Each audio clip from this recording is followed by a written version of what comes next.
আসসালামু আলাইকুম। আমাদের সেটা আজকে তুষ ঢালা হচ্ছে। এখানে আমরা ফ্যান সারি দিয়েছি। তো এখানে ফ্যান সারি দেওয়ার কারণ হচ্ছে আমরা যে তুষ ঢালতেছি এবং তুষের সাথে যে ধুলাবালি থাকতেছে সেই ধুলাবালিটা এই বাতাসের মাধ্যমে বের হয়ে যাচ্ছে। আর সেই সাথে ঢালার পরে আমরা এখানে এই তুষের মধ্যে যত ময়লা আছে, সুতা আছে, সব কিছু বাছাই করব যাতে কোনো ময়লা ধুলাবালি কোনো কিছু না থাকে। এর পরবর্তীতে তুষগুলো আমরা রেকিং করব। রেকিং করে যত ভিতরে সুতা ময়লা যা আছে সব কিছু আবার বাছাই করব। পরবর্তীতে আমরা আবার এখানে ফরমালিন স্প্রে করব। ফরমালিনের পর টিমসেন, ভিরকন, তারপর স্যানিটাস এবং হুইল স্প্রে করা হবে।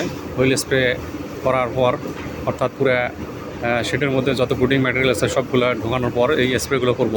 স্প্রে করার পর আমরা শেষে ফিউমিগেশন দেবো এবং ফিউমিগেশন দিয়ে আমরা 2 দিন রাখবো। তো 2 দিন রাখার পর গ্যাস আমরা বের করে দেবো। গ্যাস বের করে দিয়ে আবার পুনরায় এই তুষগুলো আমরা রেকিং করে গ্যাস যা আছে সব কিছু বের করে দেবো, দিয়ে আমরা বাচ্চা রিসিভের জন্য এগুলা অপেক্ষা করব। এখন রেকিং করো। রেকিং করে ফ্যান 2-1টা বাড়াই দাও, দিয়ে রেকিং করে ধুলাবালিগুলো বের করে দাও। আর সুতাগুলো রেকিং করার সাথে সাথে সুতা যা পাবা, ময়লা পাবা, এগুলো ধরে নেবে সব।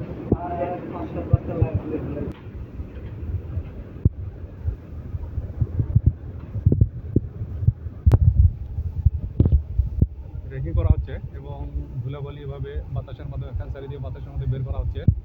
এর পরবর্তীতে স্প্রে করা হবে। ধন্যবাদ।